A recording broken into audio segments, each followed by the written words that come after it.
नानाविधैश्च कुसुमैरपि भूषिताङ्गं संसेविताङ्घ्रिसकलार्धकरं वरेण्यं लक्ष्मीसहायगणपं सततं भजामि। अरुणां करुणातरङ्गिताक्षीं धृतपाशाङ्कुशपुष्पबाणचापाम् अणिमादिभिरावृतां मयूखैः अहमित्येव विभावयेद्भवानी। बिन्दुत्रिकोणवसुकोणदशारग्ममन्वश्च नागदलषोडशपत्रयुक्तवृत्तत्रयं च धरणीसदनत्रयं च श्रीचक्रराजौदितः परदेवतायाः।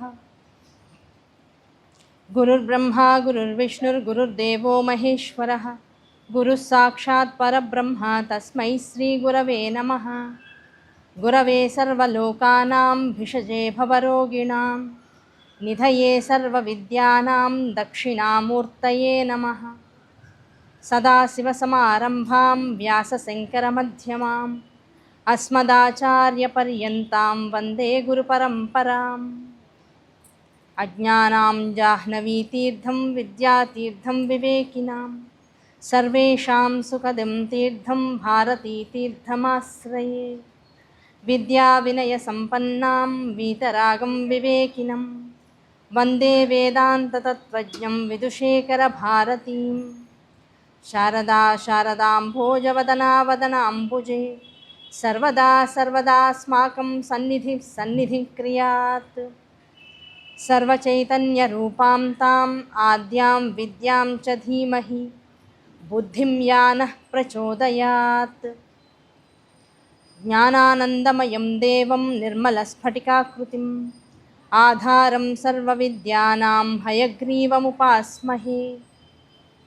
आपदामपहर्तारं दातारं सर्वसम्पदां लोकाभिरामं श्रीरामं भूयो भूयो नमाम्यहम्।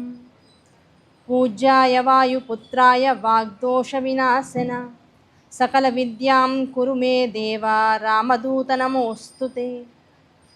శ్రీమాత్రే నమః, శ్రీ గురుభ్యో నమః, సభాయే నమః.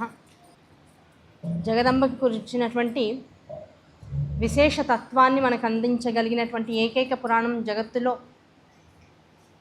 శ్రీమద్దేవి భాగవతం.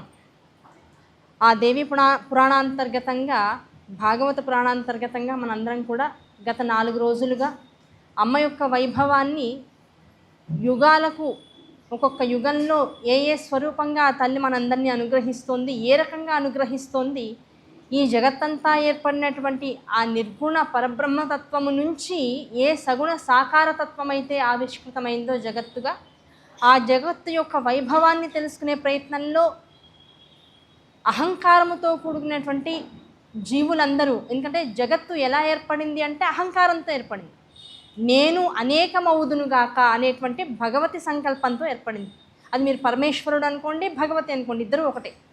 నేను అవుదునుగాక అనేటువంటిది సంకల్పం. ఆ సంకల్పమే నేను అనేకము అవ్వాలి అనేటువంటిది. ఇదే అహంకారం అంటే. ఆ అహంకారము నుంచి జగత్తు పుట్టింది కనుక అహంకారపూరితమైనటువంటి స్వరూపంగానే జగత్తంతా ఆవిష్కృతం అవుతూ ఉంటుంది, దర్శనమిస్తూ ఉంటుంది. కనుక ఇక్కడ ఉన్నటువంటి వాళ్ళందరం ఏమంటాం, ఇది నేను, ఇది మీరు, అది కుర్చీ, ఇది మైకు, ఇది పుస్తకం, అది కుక్క, ఇది పక్షి, ఇది చెట్టు, ఇలా ప్రతిదాన్ని ఒక పేరుతో పిలవగలిగేటువంటి స్థానము స్థితి వస్తూ ఉంటుంది. ఎప్పుడైతే ఒక పేరుతో ప్రతిదాన్ని మనం ఇది అని నిర్ధారించే ప్రయత్నం చేస్తూ ఉంటామో ఈ ప్రయత్నం అంతా కూడా అహంకార స్వరూపంగానే తెలవబడుతూ ఉంటుంది.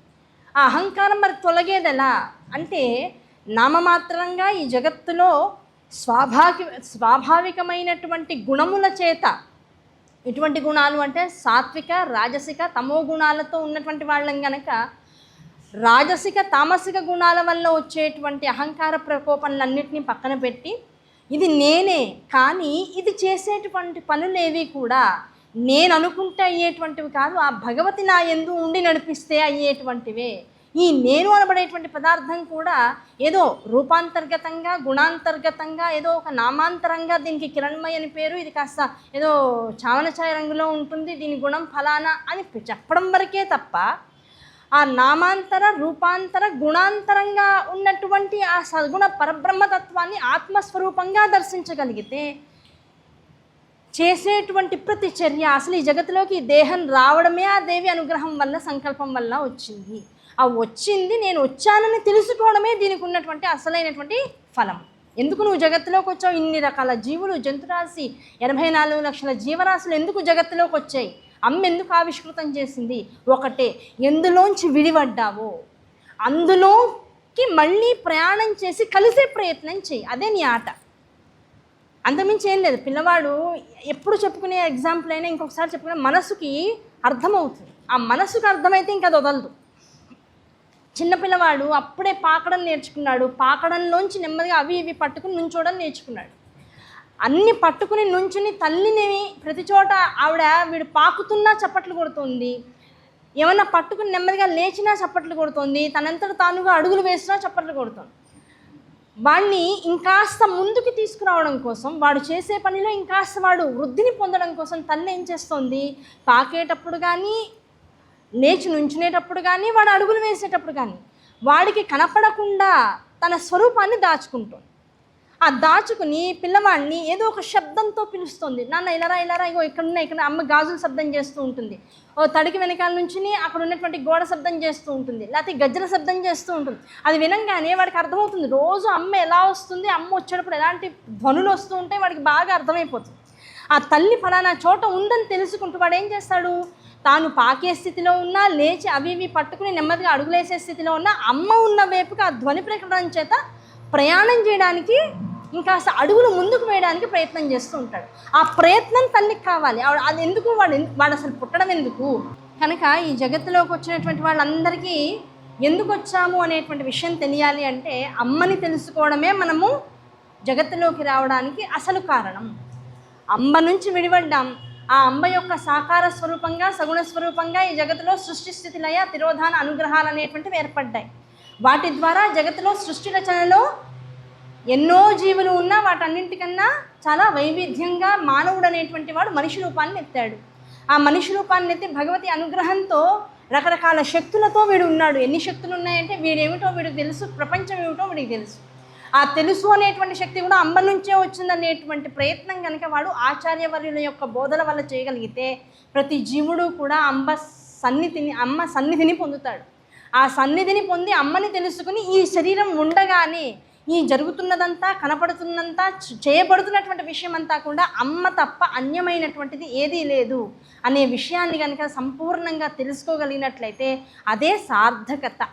అటువంటి సార్థకతని జీవులందరికీ కలిగి వారది దక్కించుకుని దాన్ని తెలుసుకుని ఆ సార్థకతని పొందేటంత వరకు ఈ దేవి అనేటువంటి ఆ మాయాస్వరూపిణి తన సాకార స్వరూపంగా ఉన్నటువంటి జగత్తుని నడుపుతూ ఉంటుంది. నిర్గుణ స్వరూపంగా ప్రతి విషయానికి వెనకాల తాను కనపడనటువంటి శక్తి రూపంలో ఉంటూ ప్రతిదాన్ని చైతన్యావస్థలోకి తీసుకువెళ్తూ ఉంటుంది. అటువంటి చైతన్య స్వరూపునికి నమస్కరించుకుంటూ